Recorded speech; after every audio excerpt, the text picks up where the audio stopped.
പൊന്നേശു തമ്പുരാൻ നല്ലൊരു രക്ഷകൻ എന്നെ സ്നേഹിച്ചു തൻ ജീവൻ വെച്ചു. പൊന്നേശു തമ്പുരാൻ നല്ലൊരു രക്ഷകൻ എന്നെ സ്നേഹിച്ചു തൻ ജീവൻ വെച്ചു. സ്വർഗസിംഹാസനം താതന്റെ മാർവതും ദൂതന്മാർ സേവയും വിട്ടൻ പേർക്കായി. സ്വർഗസിംഹാസനം താതന്റെ മാർവതും ദൂതന്മാർ സേവയും വിട്ടൻ പേർക്കായി. ദാസനെ പോലവൻ ജീവിച്ചു പാപിയൻ ശാപം ശിരസതിലേറ്റിടുവാൻ. ദാസനെ പോലവൻ ജീവിച്ചു പാപിയൻ ശാപം ശിരസതിലേറ്റിടുവാൻ. പൊന്നേശു തമ്പുരാൻ നല്ലൊരു രക്ഷകൻ എന്നെ സ്നേഹിച്ചു തൻ ജീവൻ വെച്ചു. തള്ളയെ പോൽ നമുക്കുള്ളൊരു രക്ഷകൻ കൊള്ളക്കാരൻ പോലെ ക്രൂശിൽ തൂങ്ങി. തള്ളയെ പോൽ നമുക്കുള്ളൊരു രക്ഷകൻ കൊള്ളക്കാരൻ പോലെ ക്രൂശിൽ തൂങ്ങി. ഉള്ള മുരുകുന്നൻ ചങ്കു തകരുന്നൻ കണ്ണു നിറയുന്നൻ രക്ഷകനെ. ഉള്ള മുരുകുന്നൻ ചങ്കു തകരുന്നൻ കണ്ണു നിറയുന്നൻ രക്ഷകനെ. പൊന്നേശു തമ്പുരാൻ നല്ലൊരു രക്ഷകൻ എന്നെ ഇച്ചു തൻ ജീവൻ വെച്ചു. എന്തൊരു സ്നേഹമി സാധുവയോർത്തു നീ സന്താപസാഗരം തന്നിൽ വീണു. എന്തൊരു സ്നേഹമി സാധുവയോർത്തു നീ സന്താപസാഗരം തന്നിൽ വീണു. എന്നെ വിളിച്ചു നീ എന്നെ എടുത്തു നിന്നോമന പൈതലായി തീർക്കണമേ. എന്നെ വിളിച്ചു നീ എന്നെ എടുത്തു നിന്നോമന പൈതലായി തീർക്കണമേ. പൊന്നേശു തമ്പുരാൻ നല്ലൊരു രക്ഷകൻ എന്നെ സ്നേഹിച്ചു തൻ ജീവൻ വെച്ചു. പാപം പെരുകിയ സ്ഥാനത്തു കൃപയും ഏറ്റവും പെരുകിയതാശ്ചര്യമേ. പാപം പെരുകിയ സ്ഥാനത്തു കൃപയുമേറ്റവും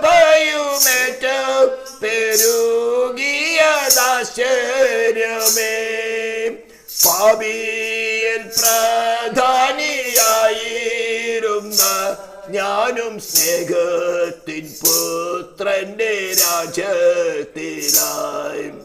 പാപിയിൽ പ്രധാനിയായിരുന്ന ഞാനും സ്നേഹത്തിൻ പുത്രന്റെ രാജ്യത്തിലായി. പൊന്നേശു തമ്പുരാൻ നല്ലൊരു രക്ഷകൻ എന്നെ സ്നേഹിച്ചു തൻ ജീവൻ വെച്ചു. പാപം ചെയ്യാതെന്നെ കാവൽ ചെയ്തിടുവാൻ സർവേശ കയ്യിലേൽപ്പിക്കുന്നേ.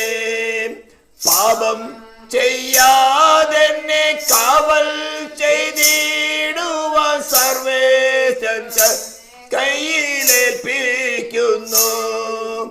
രാപ്പകൽ നീ എന്നെ വീഴ്ചയിൽ നീ നിന്റെ സ്വപ്നത്തിലും കൂടെ കാക്കേണമേ.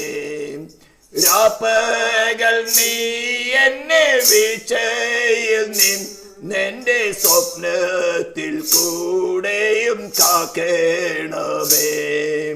പൊന്നേശു തമ്പുരാൻ നല്ലൊരു രക്ഷകൻ എന്നെ സ്നേഹിച്ചു തൻ ജീവൻ വെച്ചു. കർത്താവു വേഗത്തിൽ മേഘങ്ങളിൽ കോടിദൂതൻ മാറാർപ്പുമായി വന്നിടുമ്പോൾ, കർത്താവു വേഗത്തിൽ മേഘങ്ങളിൽ കോടിദൂതൻ മാറാർപ്പുമായി വന്നിടുമ്പോൾ, എന്നിൽ കനിഞ്ഞെന്നെ മാറോടണച്ചെന്റെ സങ്കടം തീർക്കണം രക്ഷകനേ.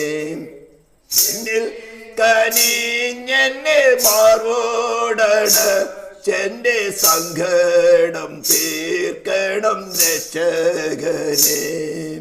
പൊന്നേശു തമ്പുരാൻ നല്ലൊരു രക്ഷകൻ എന്നെ സ്നേഹിച്ചു തൻ ജീവൻ വെച്ചു. പൊന്നേശു തമ്പുരാൻ നല്ലൊരു രക്ഷകൻ എന്നെ സ്നേഹിച്ചു തൻ ജീവൻ വെച്ചു. പൊന്നേശു തമ്പുരാൻ നല്ലൊരു രക്ഷകൻ എന്നെ സ്നേഹിച്ചു തൻ ജീവൻ വെച്ചു. ആമേൻ. Thank you. ഹല്ലേലൂയ. കർത്താവ് നമ്മളെ സഹായിക്കട്ടെ. നമ്മൾ കഴിഞ്ഞ ദിവസങ്ങളിലൊക്കെ ചിന്തിച്ചുകൊണ്ടിരുന്ന വിഷയങ്ങളിലേക്ക് നമുക്ക് പെട്ടെന്ന് കടന്നു വരാം. നമുക്ക് ഒരു വാക്കോട് പ്രാർത്ഥിക്കാം. പരിശുദ്ധരും നിത്യനുമായ ദൈവമേ, സ്വർഗീയ പിതാവേ, തിരുനാമത്തെ വാഴ്ത്തുന്നു, സ്തുതിക്കുന്നു. നിന്റെ ഏറിയ കൃപകൾക്കായി സ്തോത്രം ചെയ്യുന്ന കർത്താവേ, നിന്റെ ശക്തിയാൽ ഉന്നതമായി പ്രവർത്തിക്കുന്ന കൃപയ്ക്കായി സ്തോത്രം. കൂട്ടിവരുത്തി ജനത്തായി വീണ്ടും സ്തോത്രം ചെയ്യുന്നു. തിരുനാമ മഹത്വം എടുത്താട്ടെ. തിരുവഴുത്തുള്ള ധ്യാനിപ്പാടി നിങ്ങൾ കർത്താവ് കൃപ നൽകുമാറാണെന്ന് പ്രാർത്ഥിക്കുന്നു. പ്രാർത്ഥന കേട്ടതിനായി സ്തോത്രം. യേശു ക്രിസ്തുവിൻ്റെ നാമത്തിൽ തന്നെ സ്തോത്രം. ഒരു മിനിറ്റ് വേറെ ആരെങ്കിലും ജോയിൻ ചെയ്യാനുണ്ടോ എന്ന് നോക്കട്ടെ. സ്തോത്രം. ഹല്ലേലൂയ. ഏതാണ്? സ്തോത്രം. ഹല്ലേലൂയ. സ്തോത്രം. നമുക്ക് മൈക്ക് ഓണായിരിക്കുന്ന സ്തോത്രം. ക്ലാസ്സിലേക്ക് കടക്കാം. സൗണ്ട് തീരെ കുറവ് കേൾക്കുന്ന എനിക്ക് മാത്രമാണോ അതോ എല്ലാവർക്കും ഉണ്ടോ? സൗണ്ട് കേൾക്കുന്നില്ല. ഞാൻ ചെവി വെച്ചിരിക്കുക മൊബൈൽ, എന്തെങ്കിലും കേൾക്കത്തുള്ളൂ. മോളി ആൻറ്റി സൗണ്ട് കേൾക്കുന്നോ? നല്ല ലൗഡാണ്, നല്ല ഉറക്കെ കേൾക്കാം.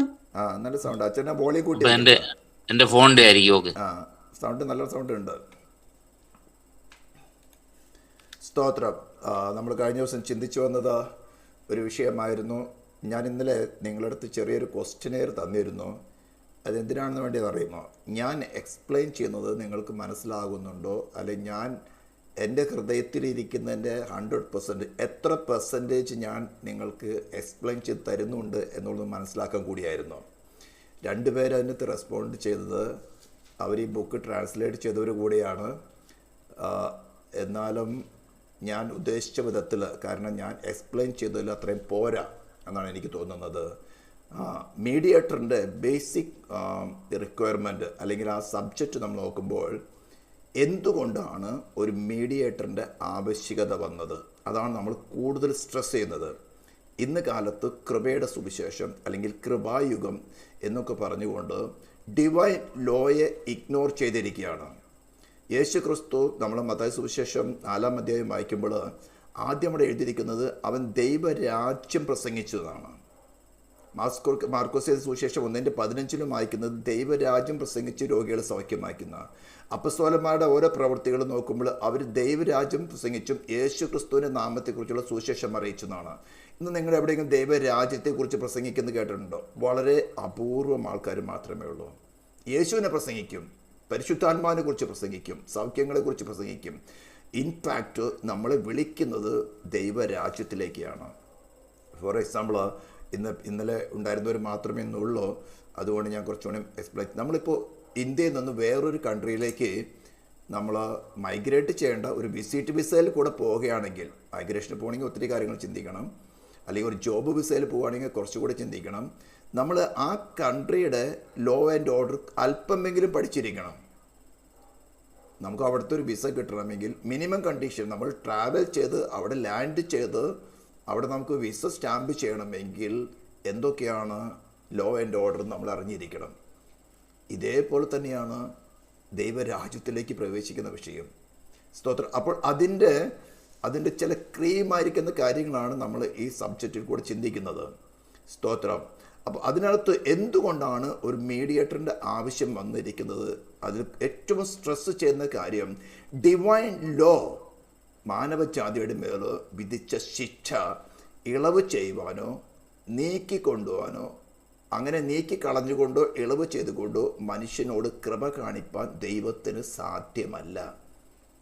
ഇന്ന് മിക്കവാറും പേർക്ക് ഈ ഒരു സബ്ജക്റ്റ് അറിയില്ല. ഹല്ലേലൂയ. നമ്മൾ ഇന്ന് പ്രായശ്ചിത്തത്തെക്കുറിച്ചാണ് പഠിക്കാൻ പോകുന്നത്. അത് പഠിക്കുമ്പോൾ കുറച്ചും കൂടി സീരിയസ് ആയിട്ട് മനസ്സിലാകും. അതുകൊണ്ടാണ് ദൈവം തന്നെ മനുഷ്യനെ പോലെ ശരീരം, പ്രാണൻ, ആത്മാവുള്ളവനായിട്ട് വെളിപ്പെട്ട് മനുഷ്യൻ്റെ ശരീരത്തിൽ, പ്രാണനിൽ, ആത്മാവിലുള്ള പാപത്തിൻ്റെ ശിക്ഷയെ അവൻ്റെ ശരീരത്തിലും പ്രാണനിലും ആത്മാവിലും ഏറ്റെടുത്ത്, അതാണ് നമ്മൾ 2 കൊരിന്ത്യസ് ചാപ്റ്റർ 5:21 വായിക്കുന്നത്. പാപം അറിയാത്തവനെ നാം അവനെ ദൈവത്തിൻ്റെ നീതിയാകേണ്ടതിന്, ആ വേർഡിന് വലിയ അർത്ഥമുണ്ട്, ദൈവത്തിൻ്റെ നീതിയാകേണ്ടതിന്. അതായത് പാപം ചെയ്ത് ദൈവയ്ക്ക് ശിക്ഷ കൊടുത്തുകൊണ്ട്, നിത്യമായ മരണശിക്ഷ കൊടുത്തുകൊണ്ട് ദൈവ നിയമത്തിന് അല്ലെങ്കിൽ ഡിവൈൻ ജസ്റ്റിസിന് സാറ്റിസ്ഫാക്ഷൻ വരുത്തണം. ഡിവൈൻ ജസ്റ്റിസിന് എന്നാലേ സാറ്റിസ്ഫാക്ഷൻ വരുള്ളൂ.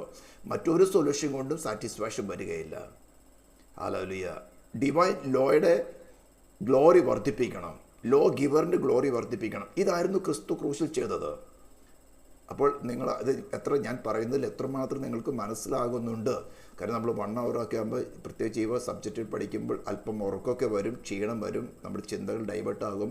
അതുകൊണ്ട് നിങ്ങൾ കർത്താവേ കൃപ ആവശ്യമാണ് എന്ന് പറഞ്ഞുകൊണ്ടിരിക്കുക. കർത്താവ് ഇതിപ്പോൾ സബ്ജക്റ്റ് ഞാൻ നിങ്ങൾ റിപ്പീറ്റ് ചെയ്തു. ഇതിൻ്റെ ബുക്കുണ്ട്, കയ്യിലുള്ളവരെല്ലാവരുടെ കയ്യിലുണ്ടെന്ന് ബുക്കുണ്ടെന്ന് എനിക്ക് തോന്നുന്നു. ഇല്ലാത്തവർക്ക് ഞാൻ അയച്ചു തരാം. നിങ്ങൾ ആ ബുക്ക് ഈ പാട്ടെടുത്ത് വായിക്കുക. ആമേ. നമ്മളതിനകത്ത് relations of Christ to believers എന്ന് പറഞ്ഞുകൊണ്ട് 2nd പോയിൻ്റായിട്ടാണ് എഴുതിയിരിക്കുന്നത്, ക്രൈസ്റ്റ് ദ ഓൺലി മീഡിയേറ്റർ എന്ന് പറഞ്ഞുകൊണ്ട്.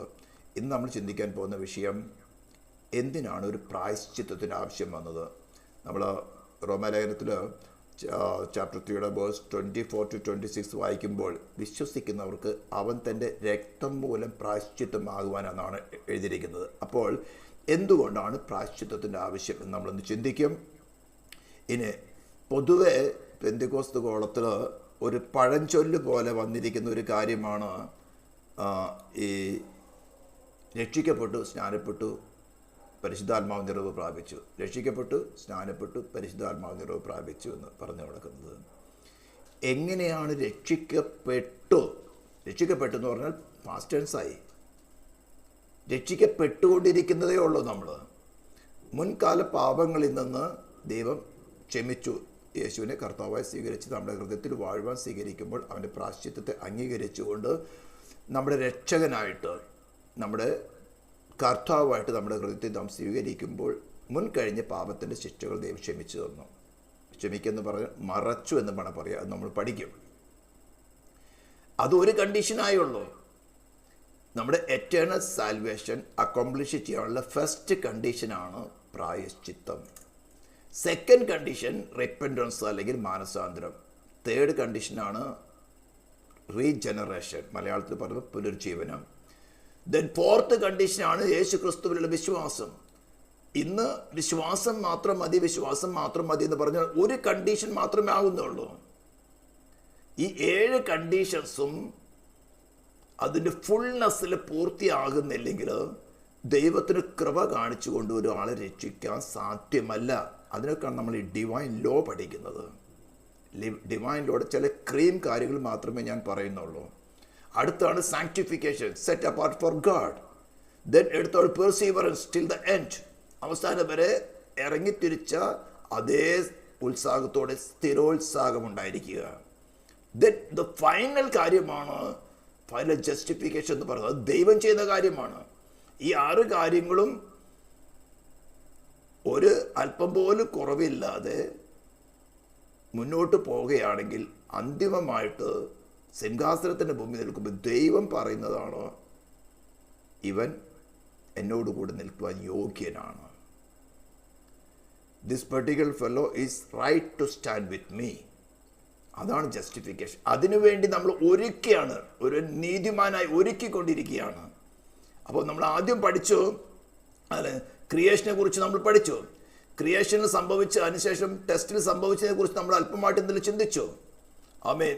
ദൈവ തേജസ് ഉണ്ടായിരുന്നപ്പോൾ എല്ലാം ബ്രൈറ്റ് ആയിരുന്നു, ദൈവമായിരുന്നു അവനിൽ കൂടെ അവനെ ഉപയോഗിച്ചുകൊണ്ട് ഭരണം നടത്തിയത്. ഇതേ അവസ്ഥയിലേക്ക് നമുക്ക് വരണം. യേശു ക്രിസ്തു സ്വർഗത്തിലും ഭൂമിയിലും സകല അധികാരമുള്ളവനാണെന്ന് തിരുവെഴുത്തുകളിൽ കൂടെ, പ്രസംഗങ്ങളിൽ കൂടെ, കൺവെൻഷനുകളിലൂടെ കേട്ടു, ഞാനത് വിശ്വസിച്ചു എന്ന് പറഞ്ഞാൽ അത് ജസ്റ്റ് നോളേജ് മാത്രമേ ആകുന്നുള്ളൂ.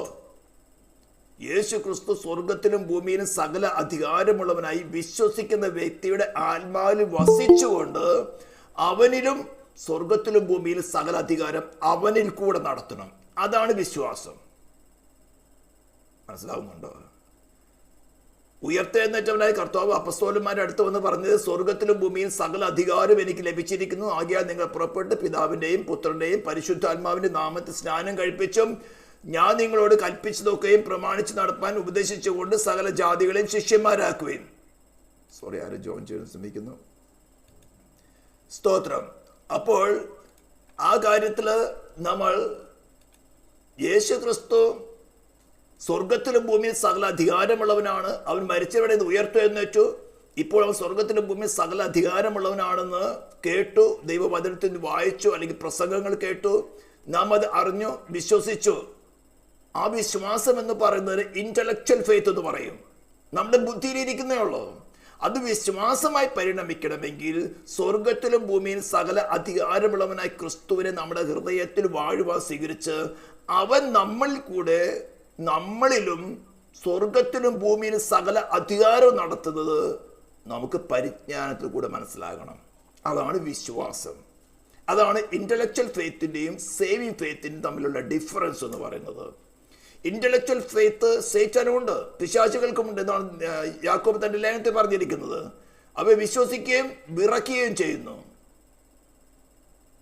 ഇത് ഈ ക്ലാസ്സുകളിൽ കൂടെ നാം ഇത് വളരെ വ്യക്തമായിട്ട് മനസ്സിലാക്കണം. What is the intellectual faith and what is the saving faith.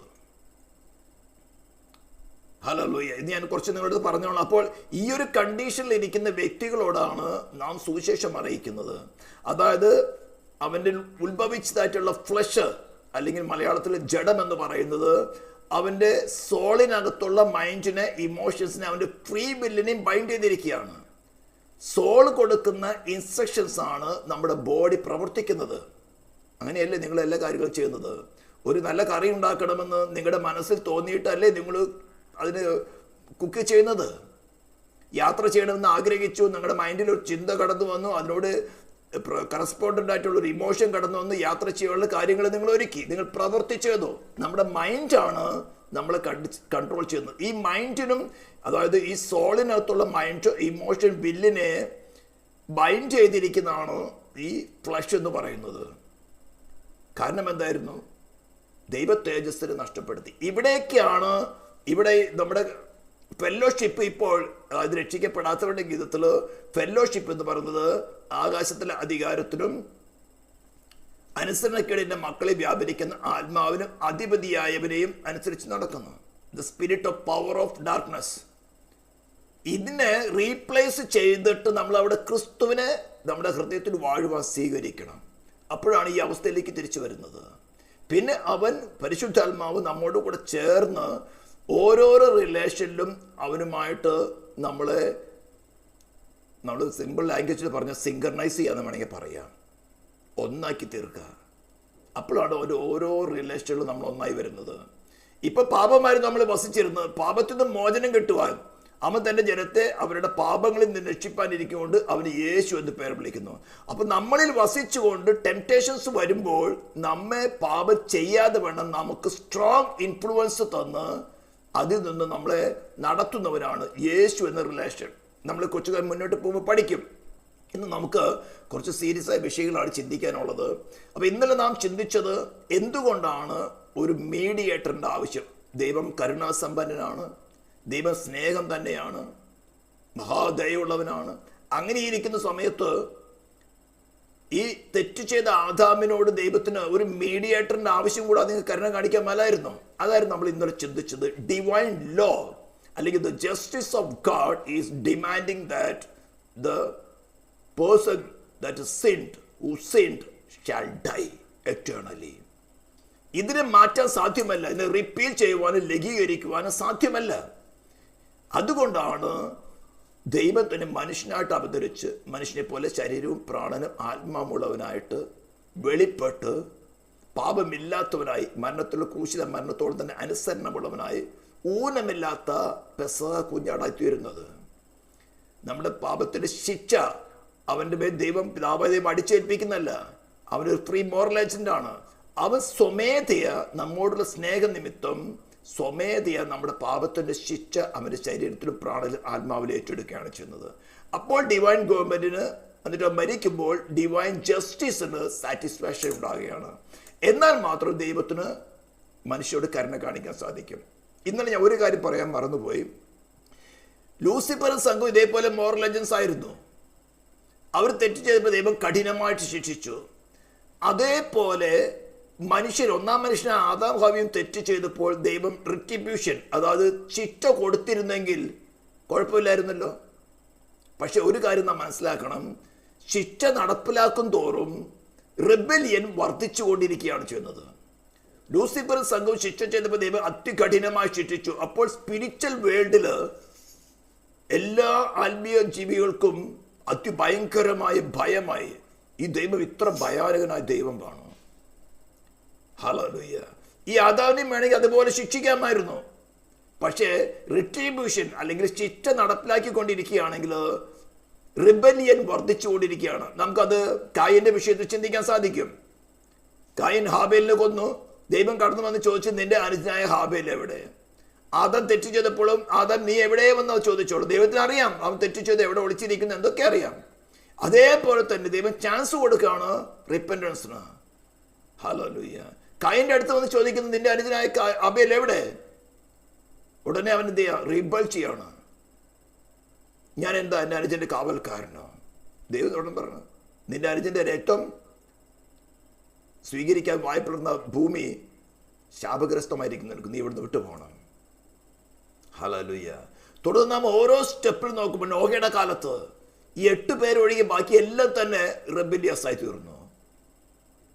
യേശു ക്രിസ്തുവിനെ ക്രൂശിക്കാനുള്ള കാരണം എന്താ? റിബലിയൻ വർദ്ധിച്ചുകൊണ്ടിരിക്കുകയാണ് ചെയ്യുന്നത്. അപ്പോൾ ശിക്ഷ നടപ്പിലാക്കുന്നത് കൊണ്ട് റിബലിയൻ വർദ്ധിക്കുന്നതല്ലാതെ കുറയുന്നില്ല. അങ്ങനെ ഇരിക്കുമ്പോഴാണ് ദൈവം തൻ്റെ സ്നേഹത്തെ വെളിപ്പെടുത്തുന്നത്. അതാണ് ഈ പ്രായശ്ചിത്തത്തിൻ്റെ വലിയ ആഴത്തിലുള്ള അർത്ഥം എന്ന് പറയുന്നത്. ഇന്ന് നമ്മൾ സ്റ്റെപ്പായിട്ട് ചിന്തിക്കാൻ പോവുകയാണ്. അതായത് റിബേലസ് ആയിരിക്കുന്ന പ്രജകളുടെ ഹൃദയം ഈ പ്രായശ്ചിത്തത്തെക്കുറിച്ച് പഠിക്കുമ്പോൾ ഉരുകണം.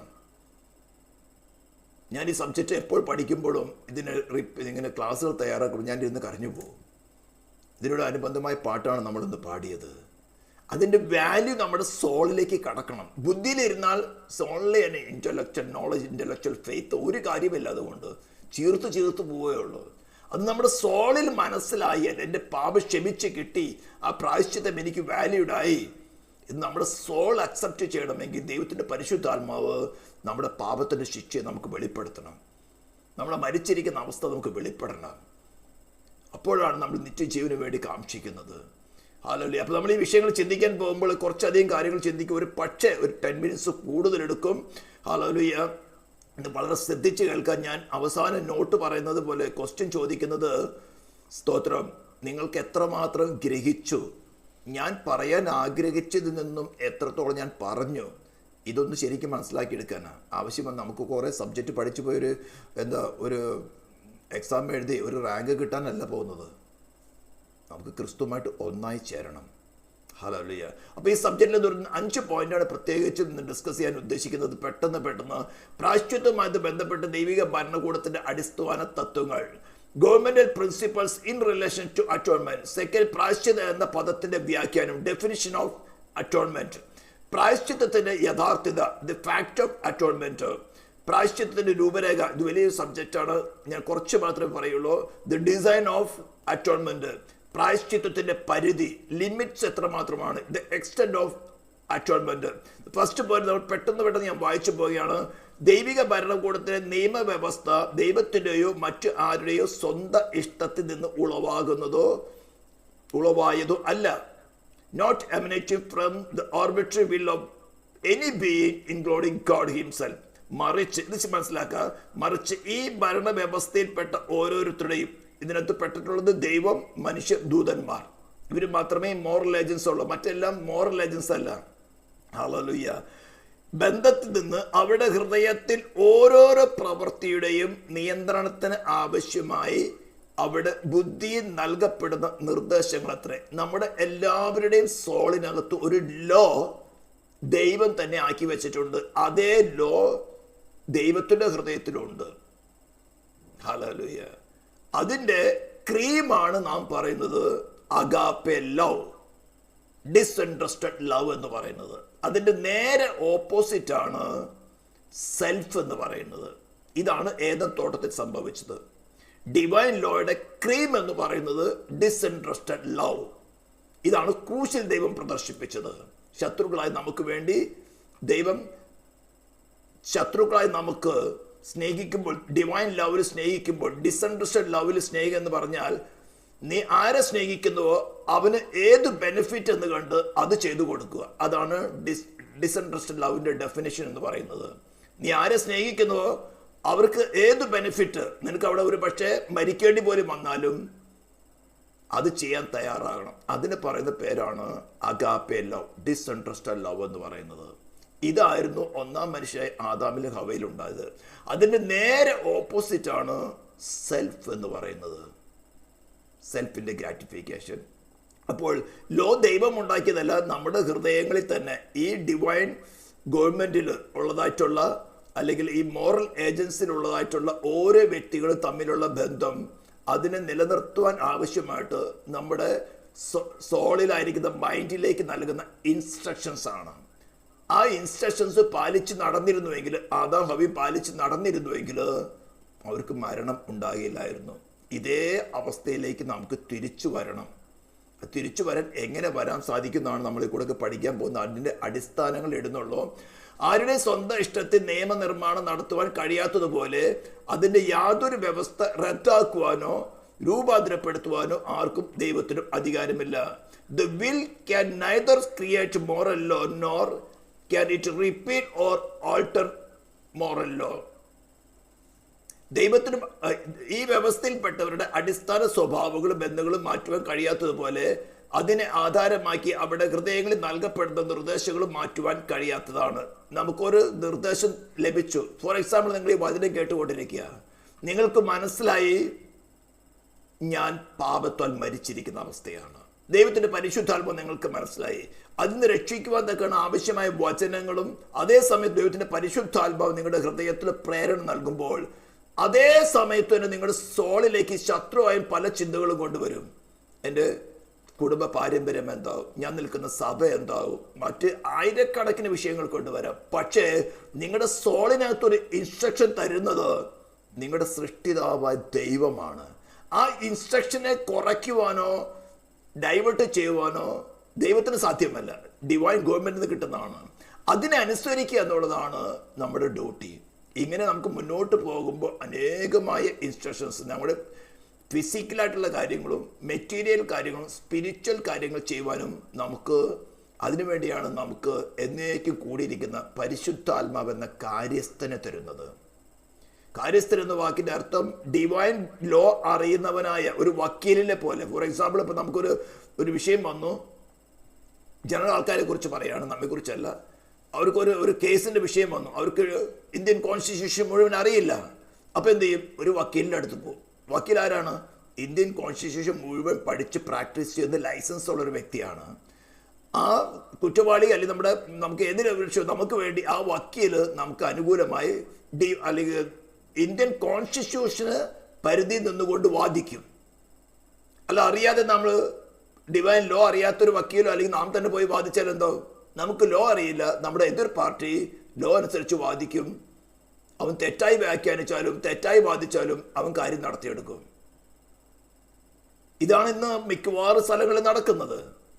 അപ്പോൾ നമുക്കൊരു കാര്യസ്ഥനായിട്ട് മറ്റൊരു കാര്യസ്ഥനായിട്ട് പരിശുദ്ധാത്മാവിന് തരുന്നത് ഡിവൈൻ ലോക്ക് അനുസരിച്ച് കൊണ്ട് നമുക്ക് വേണ്ടി പക്ഷപാതം ചെയ്യുവാനാണ് പരിശുദ്ധാത്മാവിന്റെ കാര്യസ്ഥൻ തരുന്നത്. അതേ പരിശുദ്ധാത്മാവ് തന്നെയാണ് ഡിവൈൻ ലോ അനുസരിച്ച് കൊണ്ട് ഓരോ ഇൻസ്ട്രക്ഷൻസും നമ്മുടെ മനസ്സിൽ തരുന്നത്. ആ ഇൻസ്ട്രക്ഷൻസ് ഫോളോ ചെയ്യുന്നുള്ളതാണ് നമ്മുടെ ലക്ഷ്യം. നമ്മൾ കുറച്ച് മുന്നോട്ട് പഠിക്കും. ഹല്ലേലൂയ. ഇനി ഒരു ശ്രദ്ധിച്ച് കേൾക്കേണ്ട ഒരു കാര്യമുണ്ട്. ഈ വചനത്തിലെ, അതായത് നമുക്ക് കിട്ടുന്ന ഇൻസ്ട്രക്ഷൻസ് അല്ലെങ്കിൽ ബൈബിളിൽ എഴുതി തന്നിരിക്കുന്ന വചനങ്ങൾക്ക് ലിറ്ററൽ മീനിങ്ങും ഉണ്ട്, സ്പിരിച്വൽ മീനിങ്ങും ഉണ്ട്. ഇതാണ് പ്രായശ്ചിത്തത്തിന് അടിസ്ഥാനമായിട്ട് നമ്മൾ ചിന്തിക്കേണ്ടത്. വളരെ ശ്രദ്ധിച്ച് നിങ്ങൾ മനസ്സിലാക്കണം. ദൈവവചനത്തിലെ ഓരോ വചനങ്ങൾക്കും ലിറ്ററൽ മീനിങ്ങും ഉണ്ട്, അതേപോലെ തന്നെ സ്പിരിച്വൽ മീനിങ്ങും ഉണ്ട്. ലിറ്ററൽ മീനിങ്ങിന് ആവശ്യമെങ്കിൽ ചില കണ്ടീഷൻസ് ഫോളോ ചെയ്തുകൊണ്ട് വേണമെങ്കിൽ മാറ്റാം. ഫോർ എക്സാമ്പിൾ, ഞാൻ 1-2 എക്സാമ്പിൾ വായിക്കാം. ശബത്തിൽ യാതൊരു വേലയും ചെയ്യരുത്, നോ വർക്ക് അറ്റ് ഓൾ. ഇതായിരുന്നു യഹൂദന്മാരുടെ മനസ്സിലുണ്ടായിരുന്നത്. എന്നാൽ യേശുക്രിസ്തു അതിന് തിരിച്ച് ശരിയായി അതിന്റെ സ്പിരിറ്റ് മീനിങ് എന്താണെന്ന് പഠിപ്പിക്കാൻ വേണ്ടി മിക്കവാറും എല്ലാ സൗഖ്യങ്ങളും നടത്തിയതും ശബത്തുകളിലായിരുന്നു. ഫോർ എക്സാമ്പിൾ, ആ തളർവാദ രോഗിയെ അവര് മേളിൽ മേൽക്കൂര പൊളിച്ചുകൊണ്ട് താഴെ ഇറക്കി കൊണ്ടുവന്നു. അവനോട് പറഞ്ഞു സ്വയമായിട്ട് കിടക്കെടുത്തുകൊണ്ട് നടക്കാൻ. യഹൂദന്മാരെ സംബന്ധിച്ചിടത്തോളം അങ്ങനെ ചെയ്യാൻ പാടില്ല. ശബത്തില് ആ വേല ചെയ്യാൻ പാടില്ല, ദൈവത്തിന്റെ പ്രമാണമാണ്. അവർ ലിറ്ററൽ മീനിങ് എടുക്കുന്നത്. കർത്താവ് അതുപോലെ തന്നെ കർത്താവോട് പല പ്രാവശ്യം അവരോട് പറഞ്ഞു, നിങ്ങൾ ശബത്തിൽ നിങ്ങളുടെ ഒരു ആടോ ഒരു മാടോ കിണറ്റിൽ വീണോ നിങ്ങൾ അതിനെ രക്ഷിക്കുകയല്ലോ എന്ന് പറഞ്ഞാൽ അതിന്റെ സ്പിരിച്വൽ മീനിങ് എടുക്കണം. എന്നാൽ ഇതേപോലെ തന്നെ വേറൊരു എക്സാമ്പിൾ നമുക്ക് വായിക്കാം. എസെക്കിയേൽ പ്രവചന പുസ്തകം 18-ാം അധ്യായം. ബൈബിൾ എടുത്തിട്ടുള്ളവരാണെങ്കിൽ എടുത്തോളൂ. എസെക്കിയേൽ പ്രവചന പുസ്തകം 18-ാം അധ്യായം. സ്തോത്രം, നിങ്ങൾക്ക് ഞാൻ നിങ്ങളുടെ മിക്കവാറും പറയാനുള്ള വാക്യമാണ്. 18-ാം അധ്യായത്തിന്റെ 4-ാം വാക്യം. സകല ദേഹികളും എനിക്കുള്ളവർ, അപ്പന്റെ പ്രാണനും മകന്റെ പ്രാണനും ഒരുപോലെ എനിക്കുള്ളത്, പാപം ചെയ്യുന്ന ദേഹി മരിക്കും. ഇതാണല്ലോ നമ്മൾ ലോയിൽ പഠിച്ചത്. ഇതായിരുന്നല്ലോ ആദാമിനെ ഹവ്വയെ കുറിച്ച് പഠിച്ചപ്പോൾ നമ്മൾ പഠിച്ചത്. നമ്മൾ സ്തോത്രം മീഡിയേറ്ററിന്റെ ആവശ്യത്തെക്കുറിച്ച് പഠിച്ചപ്പോൾ ലോ പറയുന്നത് എന്താണ്? പാപം ചെയ്ത് ദേഹി മരിക്കണം, എറ്റേണൽ ഡെത്ത്. എന്നാൽ താഴോട്ട് ചില കാര്യങ്ങൾ പറഞ്ഞിട്ട് അതിന്റെ വേഴ്സ് 30-34 വരുമ്പോൾ, ചാപ്റ്റർ 18 തന്നെ 30-34 വരുമ്പോൾ ദൈവം പറയുന്നത്, അതുകൊണ്ട് ഇസ്രായേൽ ഗൃഹമേ, ഞാൻ നിങ്ങളിൽ ഓരോരുത്തരും അവനവന്റെ വഴിക്ക് തക്കവണ്ണം ന്യായം വിധിക്കും എന്ന് യഹോവയെ കർത്താവിന്റെ അരുളപ്പാട്. അകൃത്യം നിങ്ങൾക്ക് നാശകരമായി ഭവിക്കാതിരിക്കേണ്ടതിന് നിങ്ങൾ മനം തിരിഞ്ഞ് നിങ്ങളുടെ അതിക്രമങ്ങളൊക്കെ വിട്ടുതിരിവീൻ. ഒരു കണ്ടീഷൻ, നിങ്ങൾ ചെയ്തിരിക്കുന്ന അതിക്രമങ്ങളൊക്കെ നിങ്ങളിൽ നിന്ന് എറിഞ്ഞു കളവീൻ. നിങ്ങൾക്ക് പുതിയൊരു ഹൃദയത്തെയും പുതിയൊരു ആത്മാവിനെയും സമ്പാദിച്ചുകൊള്ളുവീൻ. ഇസ്രായേൽ ഗൃഹമേ, നിങ്ങൾ എന്തിനു മരിക്കുന്നു? മരിക്കുന്നവന്റെ മരണത്തിൽ എനിക്ക് ഇഷ്ടമില്ല എന്ന് യഹോവയെ കർത്താവിന്റെ അരുളപ്പാട്. ആകയാൽ നിങ്ങൾ മനം തിരിഞ്ഞു ജീവിച്ചുകൊള്ളുവിൻ. അപ്പൊ 4-ാം വാക്യത്തിൽ പറയുന്നത് പാപം ചെയ്യുന്ന ദേഹി മരിക്കും. The souls that sinneth shall die surely. എന്നാൽ താഴോട്ട് പറഞ്ഞു വരികയാണ്, ഈ 3 വാക്യങ്ങൾ പറഞ്ഞു വരുന്നതാണ്, ചില കണ്ടീഷൻസിനെ ഫോളോ ചെയ്യുകയാണെങ്കിൽ ഒരു സബ്സ്റ്റിറ്റ്യൂഷൻ നടത്താം. എന്താണ്? സ്തോത്രം, നിങ്ങളുടെ അകൃത്യം നിങ്ങൾക്ക് നാശകരമായി ഭവിക്കാതിരിക്കേണ്ടതിന് നിങ്ങൾ മനം തിരിയുക. അവിടെയാണ് റിപ്പന്റൻസ് എന്ന സെക്കൻഡ് കണ്ടീഷൻ വരുന്നത്. First condition atonement, second condition എന്ന് പറഞ്ഞാൽ മനം തിരിയുക. ഡിസ്ഇൻട്രസ്റ്റഡ് ലവ് ആയിരുന്നു നിന്റെ ഹൃദയത്തിൽ തന്നിരുന്നത്, പക്ഷേ നീ സ്വീകരിച്ചെന്താ? സെൽഫിനെ. യേശു ക്രിസ്തു പറഞ്ഞെന്താണ്? ഒരുവൻ എന്നെ അനുഗമിപ്പാൻ ഇച്ഛിച്ചാൽ തന്നെത്താനെ ത്യജിച്ച് നാൾ തോറും തന്റെ ക്രൂശെടുത്ത് എന്നെ അനുഗമിക്കട്ടെ. ലൂക്കോസ് 9:23. അപ്പോൾ ഏദൻ തോട്ടത്തിൽ നിനക്കൊരു എബിലിറ്റി തന്നിരുന്നു. ആ എബിലിറ്റി ഉപയോഗിച്ചുകൊണ്ട് നിന്റെ സൃഷ്ടിതാവും സർവശക്തനുമായ എന്നെ നീ റിജക്റ്റ് ചെയ്ത് സെൽഫിനെ സ്വീകരിച്ചുവല്ലോ. അതേ നാച്ചുറൽ എബിലിറ്റി കൊണ്ട് നിനക്ക് കഴിവുണ്ട്. കയ്യിനോട് പറഞ്ഞതാണ്, പാപം നിന്റെ വാതിക്കൽ കിടക്കുന്നു, നീയോ അതിനെ ജയിക്കണം. You have the ability to overcome that. അതിന്റെ ആഗ്രഹം നിങ്ങളിലേക്കാവുന്നു. നീ അതിനെ ജയിച്ച് നീ അതിനെ കീഴടക്കണം. ഇവിടെ പറയുന്നത് നീ സർവശക്തനായ എന്നെ, നിനക്ക് തന്നിരുന്ന നാച്ചുറൽ എബിലിറ്റി കൊണ്ട് സർവശക്തനായ എന്നെ നീ ത്യജിച്ച് കളഞ്ഞ് നിന്റെ സെൽഫിന്റെ ഗ്രാറ്റിഫിക്കേഷൻ നടത്തിക്കൊണ്ടിരിക്കുകയാണ്. അതേ എബിലിറ്റി കൊണ്ട് നിന്റെ സെൽഫിനെ റിനൗൺസ് ചെയ്ത് എന്നേക്കുമായി കളഞ്ഞ് നിത്യജീവനായ എന്നെ നിന്റെ ഹൃദയത്തിൽ വാഴുവാൻ സ്വീകരിച്ചു കൊള്ളുക. ഇതാണ് റിപ്പന്റ് ചെയ്യുന്നതിന്റെ അർത്ഥം. ഹല്ലേലൂയ. നിങ്ങൾ ചെയ്തിരിക്കുന്ന അതിക്രമങ്ങളൊക്കെ നിങ്ങളിൽ നിന്ന് എറിഞ്ഞു കളവി, നിങ്ങൾക്ക് പുതിയൊരു ഹൃദയത്തെയും പുതിയൊരു ആത്മാവിനെയും സമ്പാദിച്ചു കൊള്ളുവിൻ. അപ്പോൾ വീണ്ടും ജനനത്തെ കുറിച്ച് പഴയ നിയമത്തിനെ വളരെ വ്യക്തമായി പഠിപ്പിച്ചിരിക്കുകയാണ്.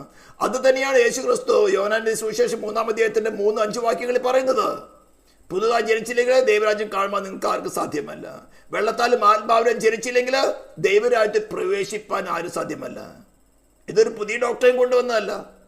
അമ്മ വളരെ വ്യക്തമായിട്ട് ദൈവം പറയുന്നത് പാപം ചെയ്യുന്ന ദേഹി മരിക്കും. എന്നാൽ നിങ്ങൾ ചെയ്തിരിക്കുന്ന അതിക്രമങ്ങളൊക്കെ നിങ്ങൾ നെറിഞ്ഞു കളവിൻ, നിങ്ങൾക്ക് പുതിയൊരു ഹൃദയത്തെയും പുതിയൊരു ആത്മാവിനെയും സമ്പാദിച്ചു കൊള്ളുവിൻ.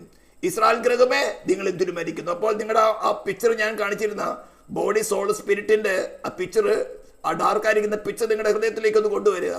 അതാണ് ഇപ്പോൾ നിങ്ങളുടെ അവസ്ഥയെങ്കിൽ ജസ്റ്റ് റിനൗൺസ് ദാറ്റ്, റീപ്ലേസ് ചെയ്ത് എന്താണ്? പുതിയൊരു ഹൃദയത്തെ പുതിയൊരു ആത്മാവിനെ സമ്പാദിച്ചോളി. ക്രിസ്തുവിനെ ഹൃദയത്തെ സ്വീകരിച്ചാൽ അത് വീണ്ടും ജീവിക്കും.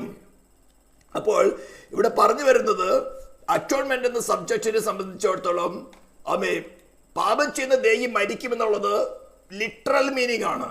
എന്നാൽ ചില കണ്ടീഷൻസിനെ ഫോളോ അപ്പ് ചെയ്യുകയാണെങ്കിൽ ഒരു സബ്സ്റ്റിറ്റ്യൂഷൻ ഉണ്ട്. അതിക്രമങ്ങൾ വിട്ടുതിരിഞ്ഞ് മടങ്ങി വന്ന് ആമേ പുതിയൊരു ഹൃദയത്തെ പുതിയൊരു ആത്മാവിനെ സമ്പാദിക്കാൻ ദൈവം ഓഫർ തരികയാണ്. എങ്കിൽ നിങ്ങൾക്ക് വീണ്ടും ജീവിക്കുവാൻ സാധിക്കും. ഇതിനെ ബേസ് ചെയ്തുകൊണ്ടാണ് ഈ പ്രായശ്ചിത്തം എന്ന കാര്യത്തെക്കുറിച്ച് നമുക്ക് കൂടുതൽ ചിന്തിക്കാൻ കടന്നു വരുന്നത്. സ്തോത്രം. നിയമദാതാവ് നിയമത്തിന് കൽപ്പിക്കുന്ന ബഹുമാനം വ്യക്തമാക്കുക, അവന്റെ നിശ്ചയദാർഢ്യം, നിയമലംഘനത്തോടുള്ള അവന്റെ വെറുപ്പ്, അനുമാനങ്ങളിൽ കൂടെ തെറ്റുപോയി നിയമലംഘനം നടത്തിയാലും ശിക്ഷിക്കപ്പെടുകയില്ല. ഞാൻ നിലയും പറഞ്ഞല്ലോ, നമ്മുടെ ഹ്യൂമൻ ഗവൺമെന്റിന്റെ അകത്ത് ഇംപ്യൂണിറ്റി വളരെ വർദ്ധിക്കുന്നുണ്ട്. ഈവൻ ട്രാഫിക് വയലേഷൻ നടത്തിയാലും ഒരു 500 rupees ഫൈൻ കൊടുത്താൽ പോലെ കാര്യം നടക്കണം. ഫോർ എക്സാമ്പിൾ, നമ്മൾ ട്രെയിനോ അല്ലെങ്കിൽ ഫ്ലൈറ്റോ പിടിക്കാൻ വേണ്ടി യാത്ര തിരിക്കുകയാണ്, പല കാരണങ്ങൾ കൊണ്ടും വൈകിപ്പോയി, സമയത്തിന് ഇറങ്ങിയില്ല, നമ്മുടെ കുറ്റമാണ്. അടുത്ത ട്രാഫിക് വയലേഷൻ നടത്തിയാലും വേണ്ടില്ല, ഓവർ സ്പീഡിൽ ഓടിച്ച് ഫ്ലൈറ്റോ ട്രെയിൻ പിടിക്കാൻ സമയത്തിന് അവിടെ എത്തണം. പോലീസ് പിടിക്കുകയാണെങ്കിൽ ഫൈൻ കൊടുത്താൽ മതിയല്ലോ. എന്താ? ഇംപ്യൂണിറ്റി. തെറ്റ് ചെയ്താൽ ശിക്ഷിക്കപ്പെടുകയില്ല, ശിക്ഷിക്കപ്പെട്ടാൽ തന്നെ ഫൈൻ കൊടുത്താൽ പോരെ. ഇത്തരം ചിന്താഗതികൾ ഹ്യൂമൻ ഗവൺമെന്റിൽ, പക്ഷെ ഡിവൈൻ ഗവൺമെന്റിൽ അത് ഇല്ല. ഇത്തരം കാര്യങ്ങളെ സ്തോത്രം പൊതുജനത്തിന് മനസ്സിലായി, അതായത് ദൈവരാജ്യത്തിലേക്ക് പ്രവേശിക്കുന്ന നമുക്കിതൊക്കെ ഒന്ന് മനസ്സിലാക്കി തരാം.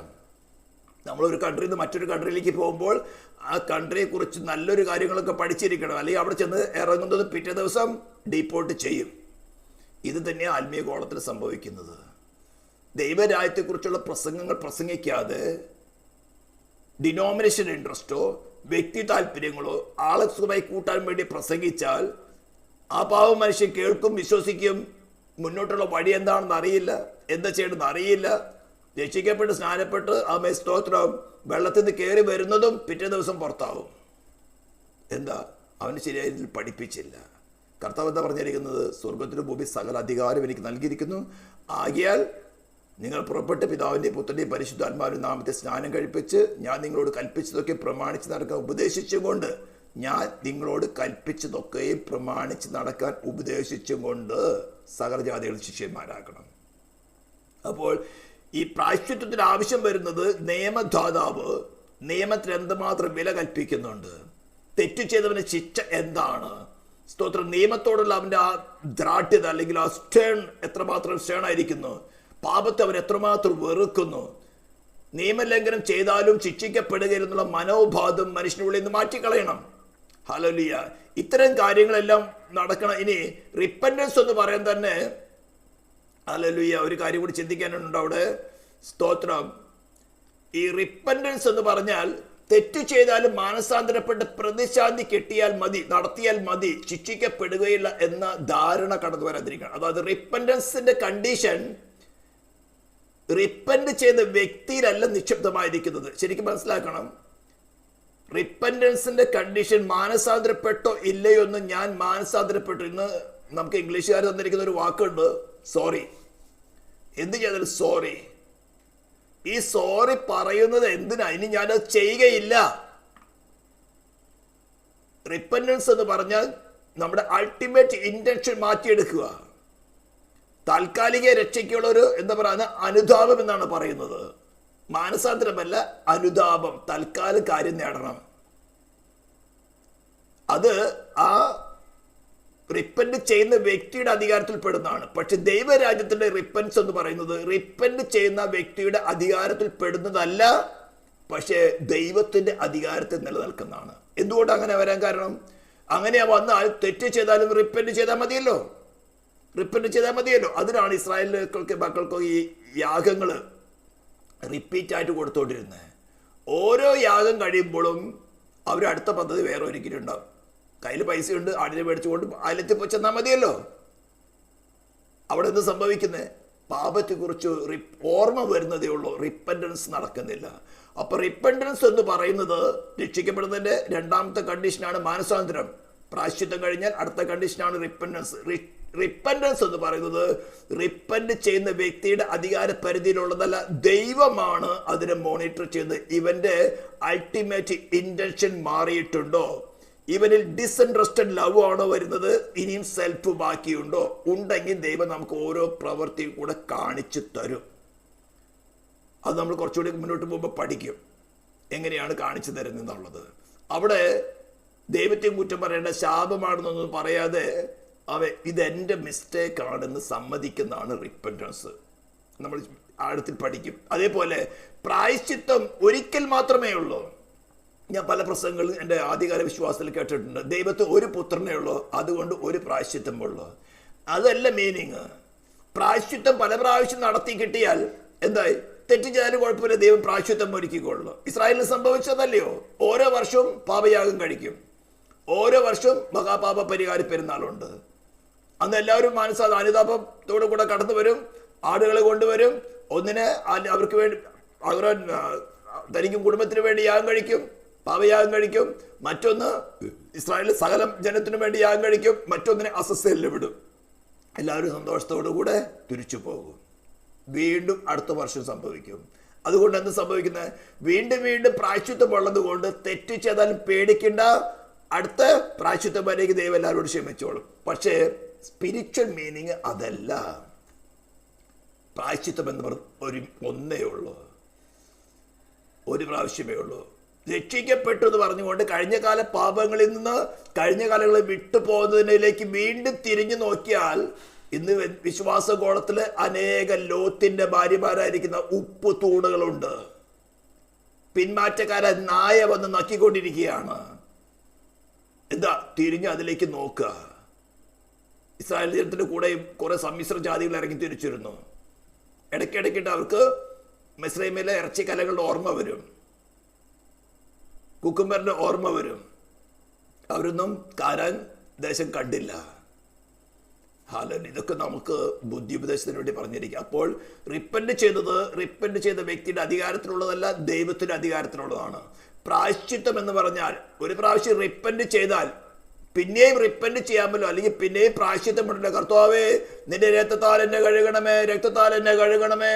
ഇത് റിപ്പീറ്റ് ചെയ്ത് ഒരു കാര്യമില്ല. You have to abandon your desire. നിങ്ങളുടെ സെൽഫ് ഡിസയറിനെ എന്നേക്കുമായിട്ട് റിനൗൺസ് ചെയ്യണം. അത് മാത്രം ദൈവം അംഗീകരിക്കുകയുള്ളൂ. പിന്നെ പ്രായശ്ചിത്തം എന്ന് പറയുന്നത് ഒരു പ്രത്യേക പരിധിക്ക് വരെയുള്ളൂ. അത് കഴിഞ്ഞ് പ്രായശ്ചിത്തം പിന്നെ ഒരു വിലയില്ല. മുഴുവൻ ആ യുഗങ്ങളിലേക്കും വേണ്ടി പ്രായശ്ചിത്തം നടത്തിയാൽ എന്നേക്കുമായിട്ട് പ്രായശ്ചിത്തം നടന്നല്ലോ, ഇനി ഇഷ്ടം പോലെ ജീവിക്കാം. ഇന്ന് കൃപായുഗത്തിന്റെ സുവിശേഷം പറയുന്നവരൊക്കെ അത് തന്നെയാണ്. ഒരിക്കൽ രക്ഷിക്കപ്പെട്ട് കഴിഞ്ഞാൽ പിന്നെ വൺസ് സേവ്ഡ് ഓൾവേസ് സേവ്ഡ്, ഇഷ്ടം പോലെ ജീവിച്ചോ. ഇതൊക്കെ ബേസ് വരുന്നത് ഇത്തരം കാര്യങ്ങൾ ആഴത്തിൽ പഠിക്കാതിരിക്കുന്നതുകൊണ്ടാണ്. അപ്പോൾ റിപ്പന്റ് ചെയ്യുന്ന വ്യക്തിയുടെ അധികാരത്തിൽ പെട്ടെന്നല്ല റിപ്പൻറ്റൻസ്, ദൈവമാണ് കണക്കിടുന്നത്. പ്രായശ്ചിത്തം ഒരിക്കലേ ഉള്ളൂ. ഒരിക്കൽ റിപ്പന്റ് ചെയ്താൽ പിന്നെ തിരിച്ചു നോക്കുന്ന വിഷയമില്ല.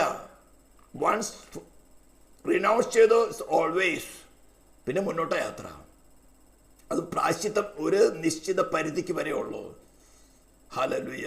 അതായത് കർത്താവിന്റെ ശരീരം സഭയെ എടുത്തു കഴിഞ്ഞാൽ പിന്നെ പ്രായശ്ചിത്തമല്ല, പിന്നെ വീണ്ടും പഴയ നിയമത്തിന്റെ ലോ അവർ കൊണ്ടുവരും. പിന്നെയും അവർ യാഗം കഴിക്കണം. അത് നമ്മൾ ദൈവം കൃപയാണ് മുന്നോട്ട് പോകുമ്പോൾ പഠിക്കും. ഹല്ലേലൂയ, സ്തോത്രം. അപ്പോൾ ഇത് ദൈവം, ഞാൻ അടുത്തൊരു സബ്ജക്റ്റ്, പ്രായശ്ചിത്തം എന്ന പദത്തിന്റെ വ്യാഖ്യാനം എന്താണ്? ഇവിടെ ഇത് വളരെ ശ്രദ്ധിക്കണം. പ്രായശ്ചിത്തം എന്ന മലയാള പദത്തിന് ഇംഗ്ലീഷിൽ അറ്റോൺമെന്റ് എന്നും എബ്രായ ഭാഷയിൽ കഫർ എന്നുമാണ് ഉപയോഗിച്ചിരിക്കുന്നത്. ഇതിന്റെ അർത്ഥമോ കവർ എന്നുമാണ്. സ്തോത്രം. പഴയ നിയമത്തിൽ നിയമപ്പെട്ടകത്തിന്റെ കവറിനെ വിളിച്ചിരുന്ന പേരാണ് കഫർ. ഇത് കൃപാസനത്തെ മേഴ്സി സീറ്റിനെ കാണിക്കുന്നു. ഞാൻ ഈ ചിത്രത്തിൽ കൂടെ എക്സ്പ്ലെയിൻ ചെയ്യുന്നതായിരിക്കും കുറച്ചുകൂടി നല്ലത്. ഈ താഴെ ഇരിക്കുന്ന ഈ പാർട്ടിനെയാണ് നിയമപ്പെട്ടകം എന്ന് പറയുന്നത്. 2.5 അടി നീളം, 1.5 അടി വീതി, 1.5 അടി വീതി, ഇങ്ങനെയാണ് ഇതിന്റെ അളവ്. ഇതേ പെട്ടകത്തിനെ കവർ ചെയ്യുന്ന same dimension 2.5 feet length, 1.5 feet വിഡ്ത്തില്, അതായത് ഈ പെട്ടകത്തിന്റെ ടോപ്പിൽ കവറാണ്. ഈ കവറിനെ വിളിക്കുന്ന പേരാണ് കൃപാസനം, അല്ലെങ്കിൽ കഫർ എന്ന് വിളിക്കുന്നത്. ഹീബ്രു ഭാഷയിൽ കഫർ എന്ന് വിളിക്കുന്നത്. ഹല്ലേലൂയ. ഇതിന്റെ അർത്ഥം എന്താ? ഈ പെട്ടകത്തിനകത്താണ് ദൈവം കൊടുത്തിരിക്കുന്ന ലോ വെക്കുന്നത്. ഇവിടെ 2 തണ്ടുകൾ ചുമത്തിയിട്ടുണ്ടോ? ഈ തണ്ടുകൾ ഇതിനകത്തൊന്നും എടുക്കാനേ പാടില്ല. ഇതിനു വേണ്ടി പ്രത്യേകമായിട്ട് നമ്മൾ ആഴത്തിൽ പഠിക്കേണ്ട വിഷയമാണ് ടാബർനാക്കിൾ എന്നൊരു വിഷയം. നമ്മൾ പഠിച്ചത് യൂട്യൂബിലുണ്ട്, കാണാത്തവരുണ്ടെങ്കിൽ 24 എപ്പിസോഡുകളുണ്ട്. ഈ ചാനൽ നിങ്ങൾ സെർച്ച് ചെയ്താൽ കാണാൻ സാധിക്കും. ഞാനിവിടെ വളരെ ഷോർട്ടായിട്ട് പറയുന്നുള്ളൂ. ഈ പെട്ടകത്തിനകത്ത് നിയമപ്പെട്ടകം വ്യക്തിയാൽ ഈ തണ്ട് ചുലത്തെന്ന് പറയും. തണ്ട് ഇവിടെ അറ്റാച്ച് ചെയ്ത് കഴിഞ്ഞാൽ പിന്നെ ഇതിനകത്തൊന്നും എടുക്കാനേ പാടില്ല. ഇതിനു വേണ്ടി പ്രത്യേകമായിട്ട് തിരഞ്ഞെടുക്കപ്പെട്ട് അഭിഷേകം ചെയ്ത പുരോഹിതന്മാർ ചുമലിൽ ചുമന്നിട്ടാണ് ഈ പെട്ടകം കൊണ്ടുപോകേണ്ടത്. കാരണം എന്താ? ഇതിനകത്ത് വെച്ചിരിക്കുന്ന നിയമത്തെ മാറ്റുവാനോ റിപ്പീൽ ചെയ്യുവാനോ ഒരു വ്യക്തിക്കും, ഒരു സഭയ്ക്കും, ഒരു മതത്തിനും അധികാരം കൊടുത്തിട്ടില്ല. അതിന്റെ 2 ഉദാഹരണങ്ങൾ നമുക്ക് ചിന്തിക്കാം. ഒന്ന്, നമുക്ക് 1 ക്രോണിക്കൽസ് 13-ാം അധ്യായം ഒന്ന് എടുക്കാം. ഫസ്റ്റ് ക്രോണിക്കൽസ്, 1 ദിനവൃത്താന്തം 13-ാം അധ്യായം.